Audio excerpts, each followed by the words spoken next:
Assalamualaikum warahmatullahi wabarakatuh. Halo teman-teman, perkenalkan nama saya Rani Fasari dengan NIM 240701600448 dari kelas 2B Psikologi. Kali ini saya akan mempresentasikan analisis artikel hasil penelitian perubahan perkembangan dan masalah remaja serta kekerasan. Judul artikel yang saya ambil adalah Dinamika Psikologis Remaja Perempuan Korban Kekerasan dalam Pacaran yang memilih mempertahankan hubungan pacarannya. Yang pertama, ada pendahuluan. Kekerasan dalam pacaran merupakan suatu perilaku yang berulang yang disebabkan dari paksaan pasangan dengan menggunakan agresi, kekerasan fisik, psikologis, serta kekerasan seksual, menurut Forse dan Mateo 2007. Menurut Haglund DKK 2019 dan Murray 2007, dating violence dapat berbentuk kekerasan emosi, kekerasan fisik, dan kekerasan seksual. Bentuk kekerasan emosi antara lain, memberikan julukan negatif, mengintimidasi, pengawasan melalui alat komunikasi, monopoli waktu pasangan, membuat pasangan tidak nyaman, menyalahkan, mengancam, memanipulasi pasangan hingga merasa dirinya sebagai sosok yang menyedihkan, menginterogasi, dan mempermalukan pasangan di tempat umum.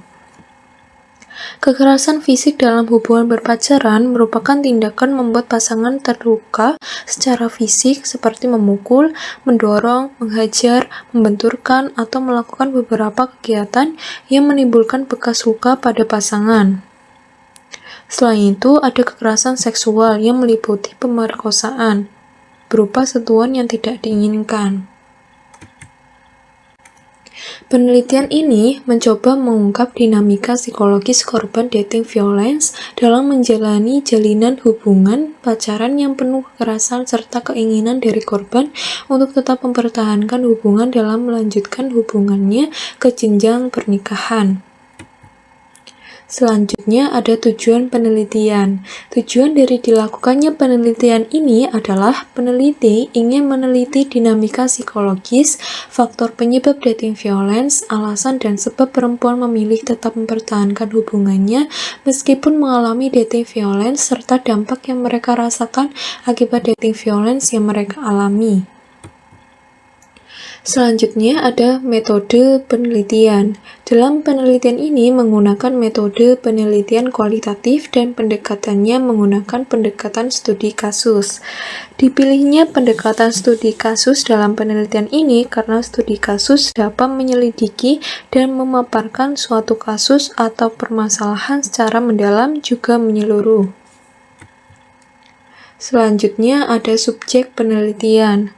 Pemilihan responden dalam penelitian ini dilakukan berdasarkan kriteria yang sudah ditetapkan, yakni remaja perempuan yang sedang menjalin hubungan berpacaran dan mengalami dating violence, serta memilih tetap mempertahankan hubungannya atau bahkan memiliki keinginan untuk menikah dengan pasangannya tersebut. Berdasarkan kriteria dan kondisi di atas, peneliti menemukan dua responden, yakni Dira dan Firly.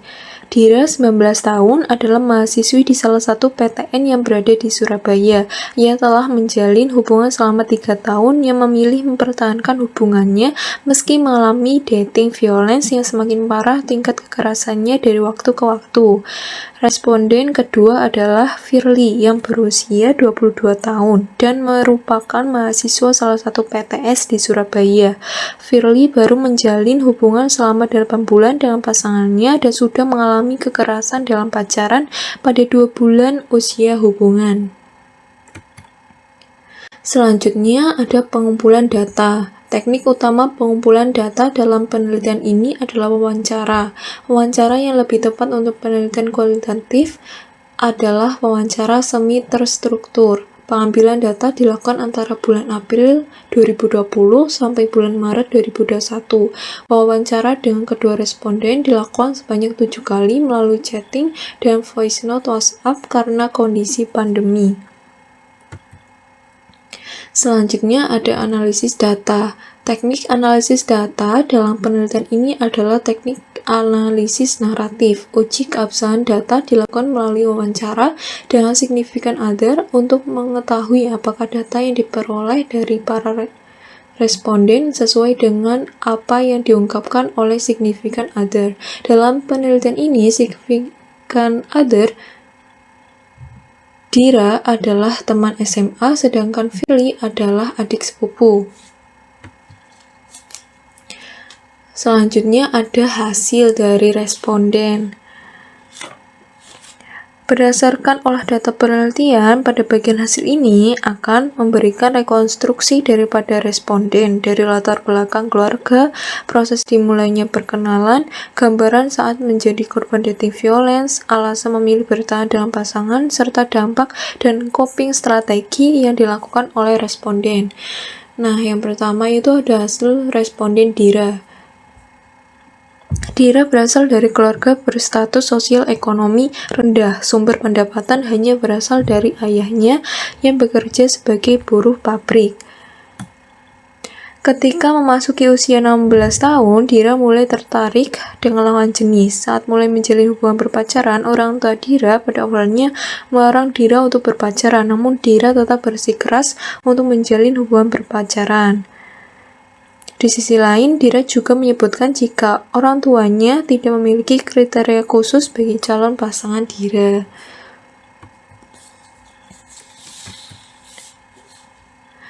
Ia sebelumnya berpacaran dengan Via, namun setelah putus, Dira berkenalan dengan Andre melalui temannya. Meskipun awalnya baik, Andre mulai menunjukkan perilaku kasar yang membuat Dira menjadi korban dating violence.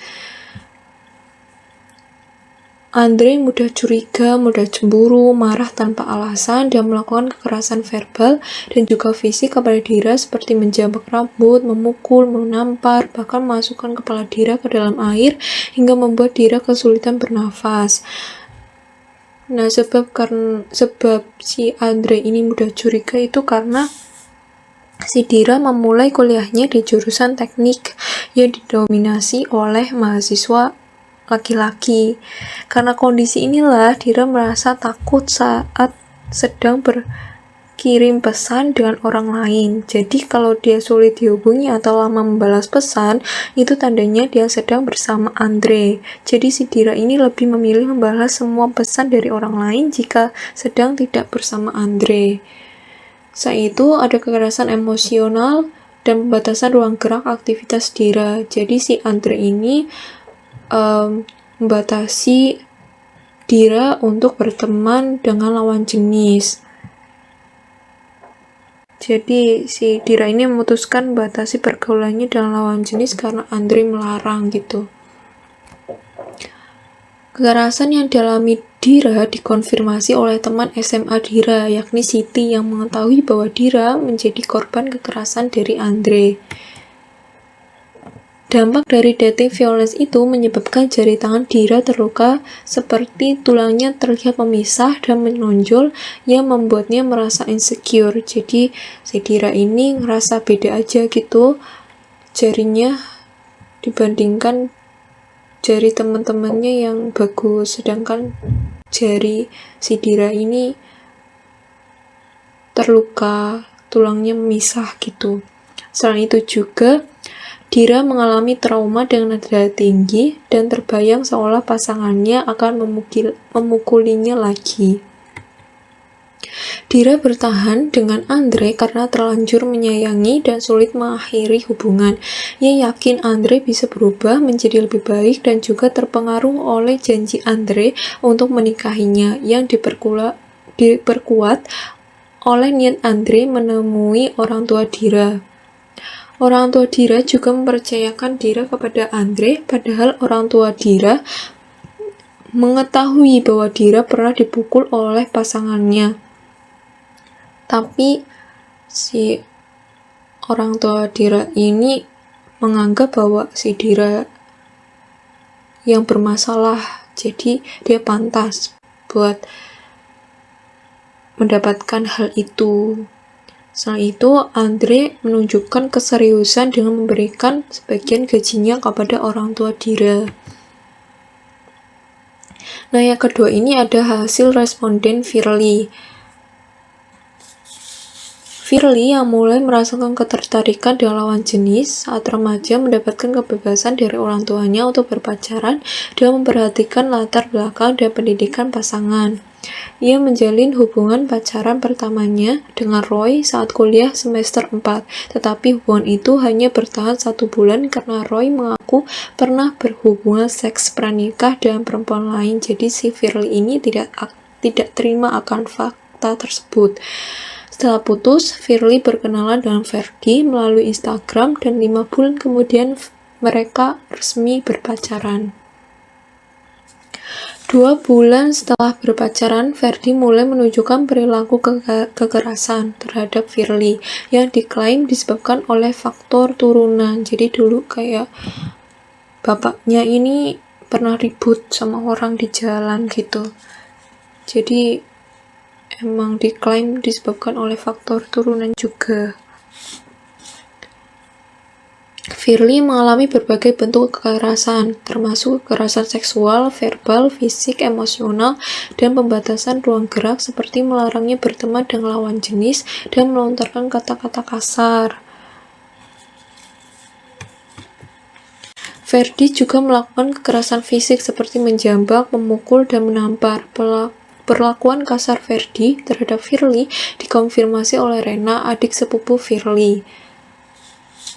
Firly juga mengalami kekerasan seksual dengan dipaksa melakukan hubungan seks pranikah yang mengakibatkan kehamilan tidak diinginkan.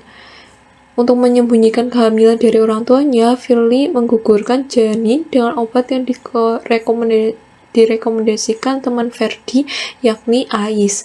Selain itu, Ferdi sering membebani Firly secara finansial, terutama saat ia terlilit hutang. Dating violence yang dialami Firly membuatnya trauma dan merasa rendah diri. Firly merasa kesal karena Ferdi seolah tidak menghargai semua yang telah dilakukannya. Akibat seks pranikah yang dilakukannya dengan Ferdi, Firly menjadi trauma setiap kali ada kata hotel dan langsung terbayang hal-hal yang sudah diperbuatnya. Firly juga merasa menyesal dan tertekan karena melakukan aborsi tersebut. Firly mempertahankan hubungannya dengan Ferdi karena janji Ferdi untuk menikahinya dan juga keinginan sendiri untuk melanjutkan hubungan ke jenjang pernikahan. Jadi dua-duanya sama-sama mau berkomitmen gitu. Meskipun mengalami kekerasan, Firly merasa terjebak oleh ancaman Ferdi yang akan menyebarkan foto dan video syur Firly serta evaluasi diri yang negatif yang membuatnya merasa tidak layak untuk bersama pria baik-baik. Firly memiliki keyakinan bahwa Ferdi akan berubah menjadi lebih baik dan tidak akan melakukan hal-hal yang buruk lagi kepadanya. Nah, selanjutnya ada pembahasan. Penelitian ini menunjukkan bahwa penyebab dating violence adalah ketidaksetaraan ekonomi.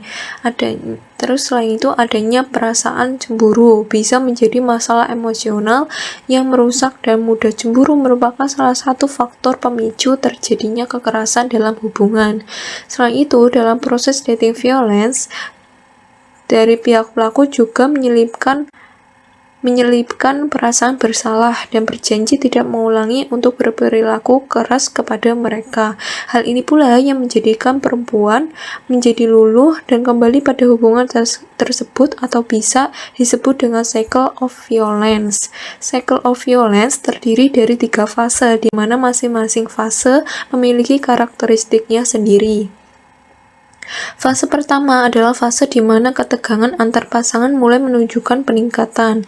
Fase kedua adalah mulai terjadinya penganiayaan atau kekerasan pada pasangan, dan fase ketiga adanya permintaan maaf dari pasangan sehingga hubungan akan kembali terjalin seperti semula sebelum adanya pertengkaran dan akan kembali lagi ke fase 1 jika terjadi konflik dan begitu seterusnya. Dampak yang dialami oleh Dira adalah dampak psikologis, meliputi perasaan sedih, marah, kecewa, dan dampak fisik adanya luka di tubuh. Sedangkan dampak yang Firly hampir meliputi keseluruhan dampak dating violence, antara lain dampak fisik, dampak psikologis, dan dampak secara emosi.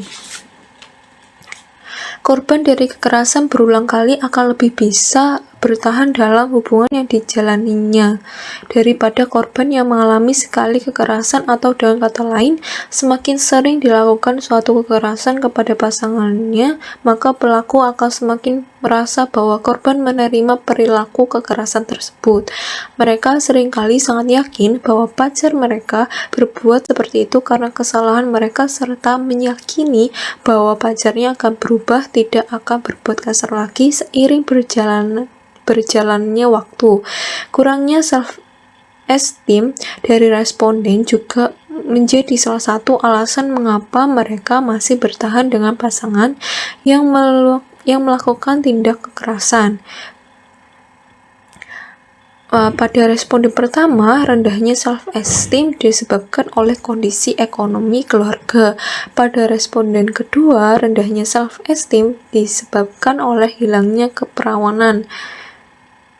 Dari kedua korban, mereka sama-sama mengambil keputusan dengan memaafkan dan tetap menerima perlakuan kasar yang didapatkan, serta memiliki keinginan untuk tetap mempertahankan hubungannya karena tak mampu melihat alternatif tindakan atas kondisi yang telah mereka alami. Selanjutnya ada strategi mengatasinya. Yang pertama ada pemahaman dan kesadaran, seperti edukasi tentang jenis dan dampak kekerasan dalam pacaran, entah itu fisik, emosional, verbal, dan seksual. Terus ada membantu korban memahami siklus kekerasan dalam pacaran dan meningkatkan kesadaran diri bahwa hubungan yang toksik tidak akan berubah tanpa perubahan nyata dari pelaku.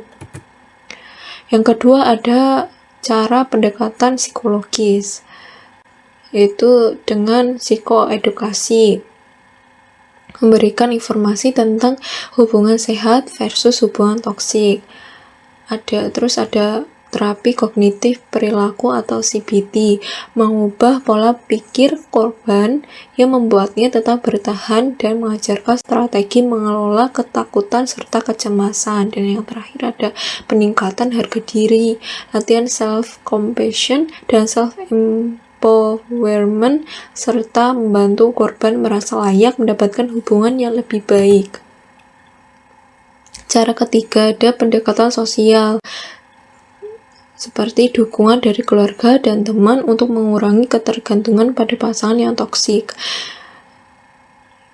Terus kelompok pendukung korban kekerasan dalam pacaran untuk berbagi pengalaman dan mendapatkan kekuatan dari sesama, serta pendampingan oleh tenaga profesional seperti psikolog, konselor, atau pekerja sosial untuk membantu korban keluar dari hubungan tersebut. Cara keempat ada pemberdayaan dan kemandirian, seperti pelatihan keterampilan asertif agar mampu menolak perilaku yang merugikan.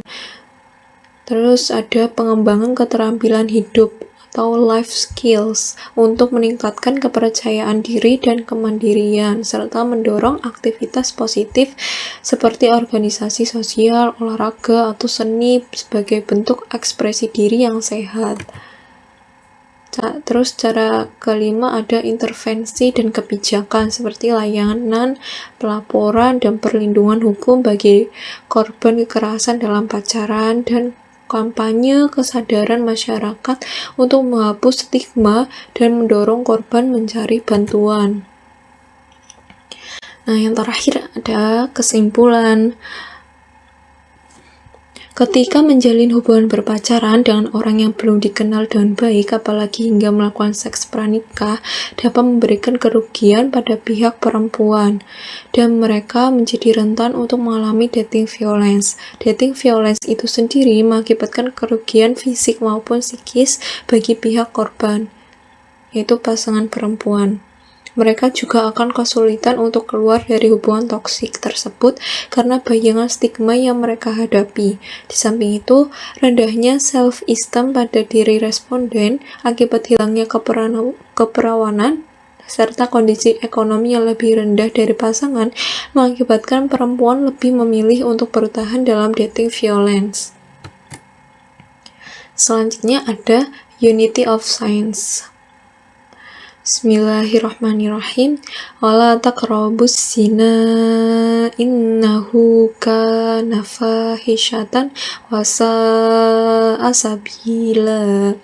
Artinya, dan janganlah kamu mendekati zina. Zina itu sungguh suatu perbuatan keji dan suatu jalan yang buruk.